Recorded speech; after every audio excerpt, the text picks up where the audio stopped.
Okay,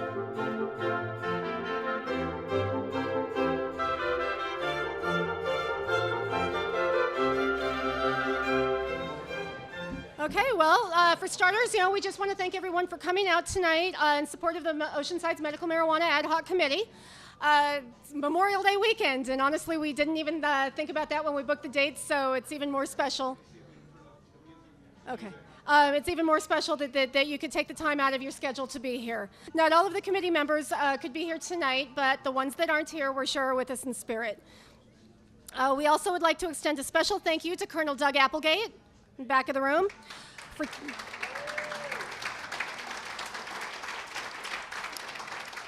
for taking time out of his busy schedule to attend tonight.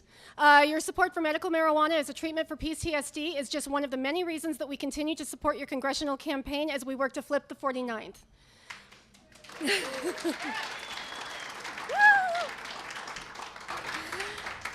As many of you know, it has taken us quite a while to get this far, and we know that there's still a lot of work to do. This new committee is unprecedented and is comprised of local citizens with an interest in not only doing what's right for the city, but what's right for our local and regional patients throughout Oceanside and North County. We want to thank each and every one of them for adding this important task to their already busy schedules. We also want to thank Councilman Jerry Kern, who is not with us tonight, but we appreciate the fact that he called for this ad hoc committee and kind of got the ball rolling. If this committee is successful and garners the regulations we all seek, the entire city will benefit from the additional jobs, property taxes, and sales revenue. On top of that, they'll know that they have done the right thing for our ailing citizens as well. We have already done the legwork on this, so now your task is simple. Support the committee. Email, write letters, call, make appointments to speak with the council members that are not present tonight. While we look forward to Mayor Wood's return to the dais and his participation on this issue, he needs his rest and all of our well wishes for a speedy recovery. So we're going to ask that you give his office a break. With that in mind, we ask that you focus your attention on Council Members Esther Sanchez and Jack Feller. We need to remain steadfast and vigilant in our goal to bring safe access to Oceanside, and our council is going to be the key. Oceanside support for Prop 64 was a wake-up call for many. That 57% is proof that the social stigma behind cannabis is fading fast. More patients are coming forward to be counted every single day. But even before last November's vote, we had a champion in our corner, a council member who was affected by the patients who came to speak before the council. He listened to their stories and reached out to us with a thirst for knowledge, a willingness to learn, and a desire to help the patients. Fast forward a couple of years, and he now sits as the chair of Oceanside's Marijuana Ad Hoc Committee, showing up at events like this one. Look how far we've come. Here tonight to help bring us up to speed on the committee and tell us how things are going and what we need to do to be successful. It is my pleasure to introduce our Ad Hoc Committee Chairman and Deputy Mayor Chuck Lowery. So I want to keep it really brief because I promised to keep it under 3 minutes. That actually means 12. So it is really important, like what Amber said, that we continue to move the process forward in the city of Oceanside. And we have 2 council members who are willing to support what we're doing here. One is Councilmember Jerry Kern, and I'm the other one. So 6 months ago, it was a solo journey that I would take every few months when we would try to get medical marijuana on the council agenda, and Councilmember Kern decided we should form an ad hoc committee. I have no idea what that means. So I Googled it, and it's a legal committee that is regulated by the state of California. And in the case of Oceanside, we have 6 months to come to whatever our conclusion is. So we've burned about a month and a half already, and we're moving pretty fast, in a fast-forward pace, although the legal situation is completely out of whack. Please, no selfies while I'm speaking. Unless I'm included, okay. Anyway, so the state is completely, they have lost their minds. They are scrambling to get regulations in place so that when January 1 comes around next year, which is when Prop 64 goes into effect, they will have things ready. But there's a problem, and that is they don't know how to handle the money. So that problem can be changed either by the state creating their own financial zone for us to work with, or for them to take millions of dollars in filings in cash, and they don't want to do that. So we are hoping, and that's why I asked Colonel Applegate to come here. I spoke with him earlier. We're hoping that the federal government gets a clue that we need to have legal banking systems in place to handle medical marijuana sales in the United States of America.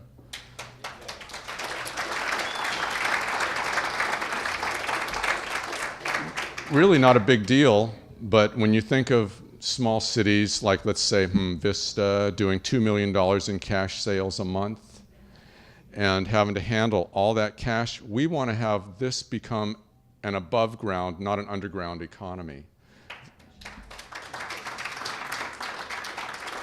I have two phones. These are my props. I have two phones. This one is my city phone. It can be subpoenaed.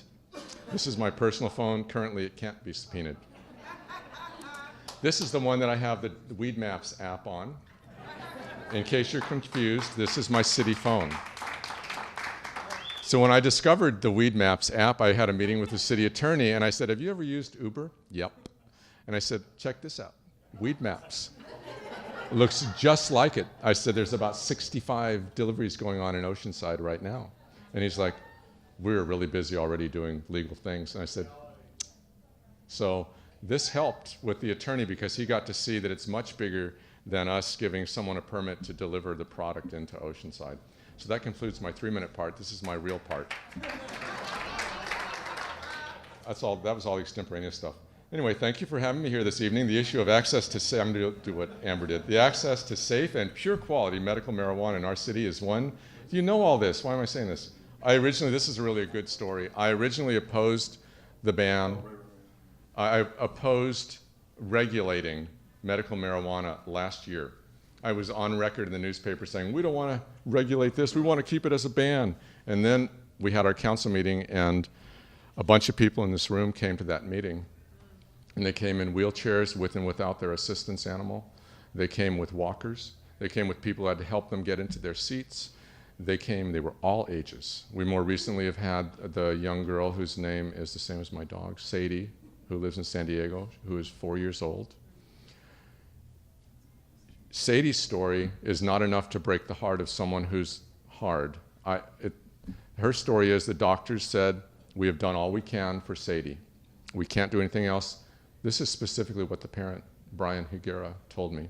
He said, they told us that we would be her heroes if we gave her this medication that would kill her. And they thought, well, maybe we don't want to do that. We love our daughter. And you're hearing this story in the council meeting where it's like everybody's eating chocolate up there, and I'm just like, oh my God, I'm on the edge. So I get teared up and very receptive and emotional when I'm hearing these kinds of situations. So she was there in the room, in the back of the room, and they had done medical marijuana for her 3 years ago. Was that when they started? Yeah, 3 years ago. She's with them now. They post pictures on Facebook. We're like Facebook friends. I always check with them when we have photos of Sadie that we'd like to use. And he goes, I already told you, yes, we're just checking. So we are using their photos in a piece that I did on local access television, not KOCT, sorry. It was Charter Communications /Cox. Yesterday we had 9 minutes. We just talked about medical marijuana. We're going to use pictures of Sadie to show that there's a lot more going on than people who just happen to have pain or have other conditions. That's what this is all about as far as I'm concerned. We have to make this something that's legal, and we still got some damn stubborn people here in Oceanside.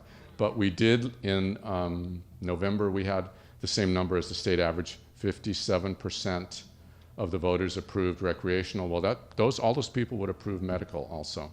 He's coming up with a hook. See, this is the thing where they let you know you're almost out of time. First they move in on you, then they move closer. Yeah. Then the music goes on, it goes higher volume. And then you have to, ask where the edibles are. So,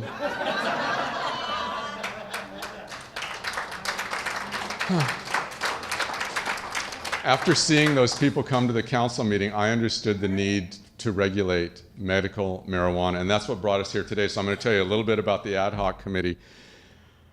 We started about 2 months ago, and these were small meetings that we had, and it's just so you'll know, it is legal for us to have meetings that we don't invite the public to, because even though we are an official body, we're not making any decisions, we're just finding data and we're turning it over to the official body. So please don't try to take us into court.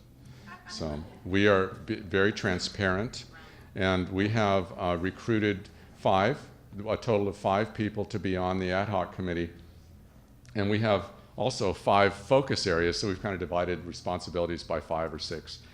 And the focus areas are cultivation, distribution, dispensing, testing and consumer safety, and the finance banking area, the finance banking area. You know, I had that as a career. So anyway, You missed retail. it's all included. Retail and sales. Retail, that's under distribution or dispensing, one of those two. Everything must be told. Anyway, so Councilmember Kern has agreed to handle the cultivation component, and he is meeting with the San Diego County Farm Bureau already, and is meeting with the people in the agricultural neighborhood of Oceanside, which is that far back northeast corner called South Morrow Hills.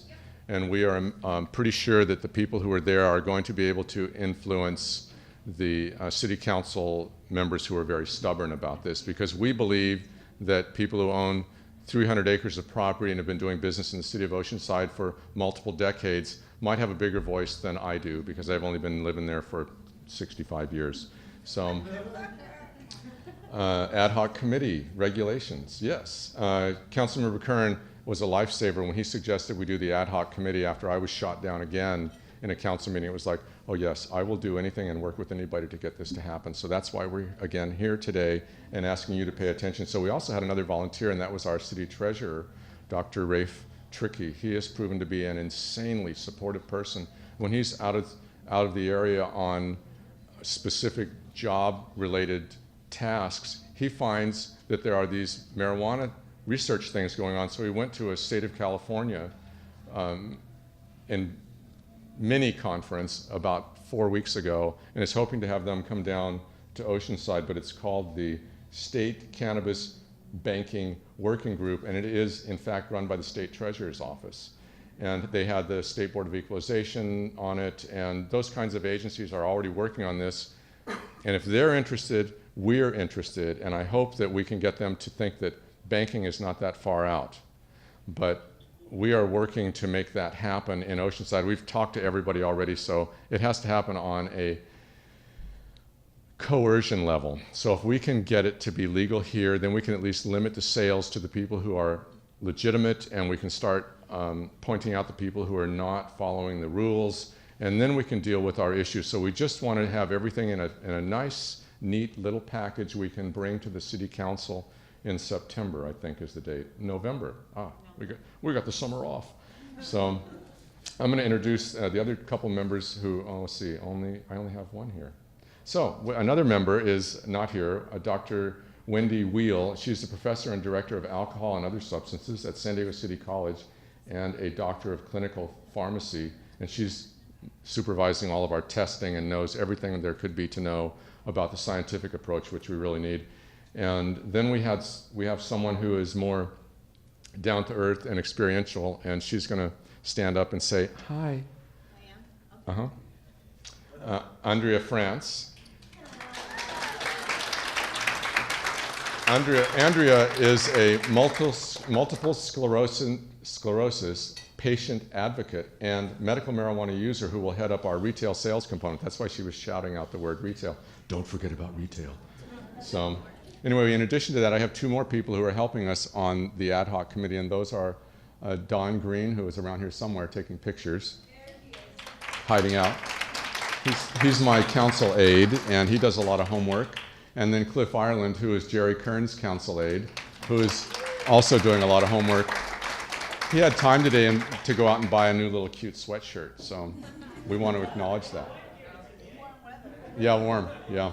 So anyway, we are putting together a really great community program, and if you have any needs that you need to let us know about, please let us know about them.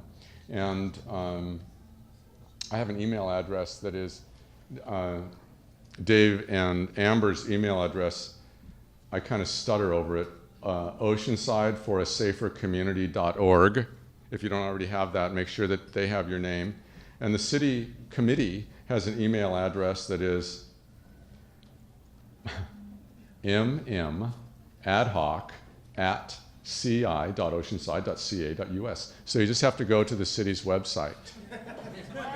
And you'll find it there. And you look for this thing that's a lot of, Madhoc at CI. Anyway, that's on the city's homepage. If you look around where it says city boards and committees, you'll find it under that, I was told. So, Can we get Amber just to email it to us? Amber, can you just email it to them? We absolutely can make sure it's in the next newsletter. Sorry, Amber. Thank you. So I hope that everyone has given them their contact information, because what we will do is, as an ad hoc committee, we will activate you when it's time to really start the lobbying. And the lobbying will be not just sending emails. It'll be making phone calls, making appointments with the council members who need a little bit more information, and doing whatever it takes to make it happen. So whether you're coming from the left or from the right, we want to make sure that everybody has input, and that's why we're here. And I have a couple other items I have to mention. See, he's coming up to tell me what they are. The ad hoc committee will create an email list so people can Oh, sign up good. eventually. Okay. Yes, the ad hoc committee is going to create an email sign-up page, so you can put your email address in that also. It's good to spread the information around. So I've got 30 other items I can speak on, but I only want to mention two. One is, I asked Colonel Applegate to come here because he is running for U.S. Congress. And he did last year, and he almost beat our local 16-year incumbent by, how much did he, 1,200 and, not very many votes, 2,000 votes, something like that. The first time in 16 years that anybody's ever come that close to Congressman Issa. So I think that this is off the congressman's radar because he's very busy doing other things like supporting the president's programs. And, but I spoke with Colonel Applegate, and he is very much supportive of making federal laws that make it easier for us to get medicine when we need it without having to be criminals and abused by the system. So that's why we're here, and that's why I brought him, and I haven't been authorized to introduce him to speak. So, no, I have not been authorized. I'm hoping he does, but I have to get the okay from the organizers. Thank you very much, Chuck. This was an easy show up for me because we're coming up on Memorial Day. And one of the things that I've experienced, I've been a Marine since 1974. Thank you. And one of the things that I try to remind people of, and I don't try to say that much around Memorial Day, because I just think it's one of those things that it's an internal thing. But the one thing that I don't think people realize is you can go to the military and national cemeteries, but we tend to forget the veterans that come back with the wounds you can't see.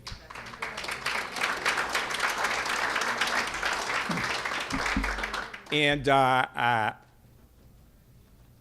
saw a Vietnam veteran not too long ago say, well, to be honest, it was a corpsman. And he said, he was a Vietnam corpsman, and he said, most Vietnam veterans, if they're honest, when they're asked, when were you in Vietnam, they'll tell you last night. And one of the things that I used to think that when I first came back from Iraq back in 2006, I used to think that I just had an ability when I saw a client that had done something that was out of character for his past history, and there were a lot of Marines coming back and doing that over the last more than 15 years when you include Afghanistan. I could tell whether or not to ask, are you getting treatment for the PST? And what I realized was that I didn't have any special talent, although I grew up with my father who, before the DSM mentioned PST, he lived with it all of his life from the Ardennes in 1944 when he was wounded twice, but it was the sleep disorder.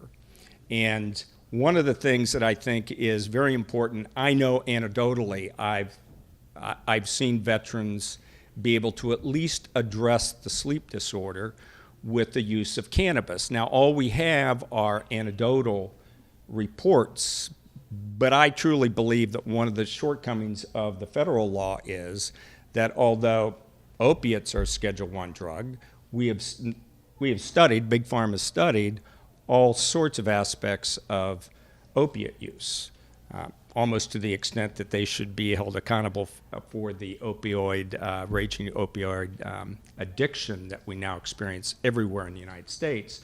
But we have to set some changes in the law so cannabis can be studied, and we have a scientific basis to prescribe it, as Chuck said, so people can get medicine and they aren't going to be risking a criminal conviction.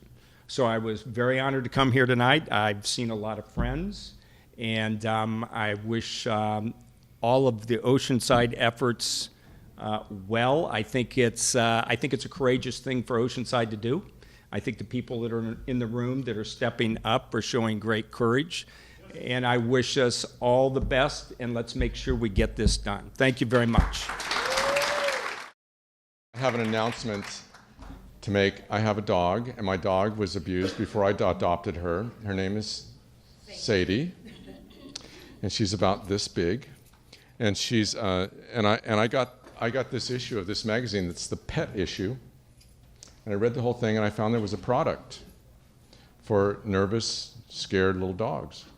So I had to get her, a medical marijuana card. What? And, yes.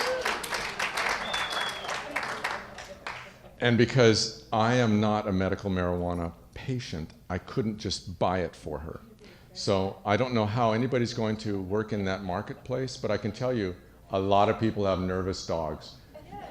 Nara, who's over here in the corner, she is not a nervous dog. I said, "What's your dog's name?" "Nara." And Nara goes like this. Immediately, there was not a delay at all. My dog would be running off in the other corner.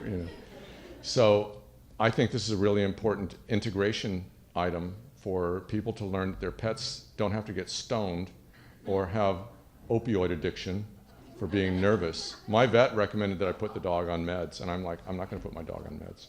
So anyway, think about that. I do not have, disclosure, I do not have a medical marijuana card for her. I had to ask someone who does have one to get this product for me that I read about in the magazine. So thanks for coming today. Thank you. I just wanted to make a quick note. We have Colonel Doug Applegate here tonight, so I thought I'd go ahead and share a story. We met Colonel Applegate last year. We decided we were going to support Colonel Applegate because we believed he supported medical marijuana and Darrell Issa doesn't. So we showed up, he was doing a speech here in Oceanside at a house, and we decided to come there and see what he was all about, talk to him. And we listened to him speak, and he spoke, and he talked about unions, and he talked about this, and he talked about that. And after he was done, we were walking up. I said, well, let's go meet him. It's time. And I turned to Amber, and I said, I'm going to ask him about medical marijuana. I'm going to ask him about medical. She said, no, don't do that. Don't do that. I said, I'm going to do it. I'm going to do it. And we got up to him, and I put up my hand and said, medical marijuana veterans. Luckily, his military training kicked in, and he was able to understand what I was talking about. So we spoke about medical marijuana and how it could treat PTSD, and he seemed all for it. He said it needs, we need more testing. Of course we need more testing. We need this, we need that. But we left satisfied with what we heard, and we continued to support Colonel Applegate. It was then getting closer to the election time. A few weeks had gone by. Our business line rang. It's a soothing seed is our business. It's a nursery. Phone rings, Amber answers it like she does all the time. I'm over here working, and she's talking, and about 15 minutes goes by, and she's talking and talking. And then she writes on a little piece of paper, "I'm talking to Doug Applegate." And it's all about medical marijuana and the pending laws and cannabis, and I'm just thinking, you're kidding me. This guy's called us, our business, to talk about this? Very interesting. He came so close. But he's going to run again, which is great. So we caught him again. Yes, exactly.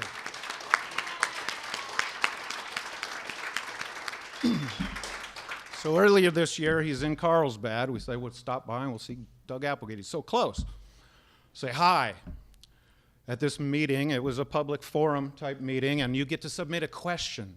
So we said, okay, obviously we're going to submit that medical marijuana. And we want him to say it publicly. We want him to support publicly this time around, not just privately. So we'll submit our question. We got there, about 10 minutes goes into it. He's into health care, and then right into medical marijuana. We didn't even have to say anything or do anything. He's already a supporter. These are the type of representatives we need, and we want you to support them wholeheartedly. And with that, I will get out of here because we have gone far. We have come a long way. We have come a long way. And by the end of the year, we may be done. We'll see. We need you guys' support. Council is our key. We're missing a couple council members here tonight, so we know what we need to do and who we need to target. Thank you for coming. I want to thank Chuck Lowery, Deputy Mayor, our #1 supporter. Without him, we're nowhere.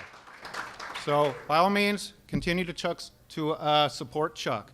He is our man. Thank you.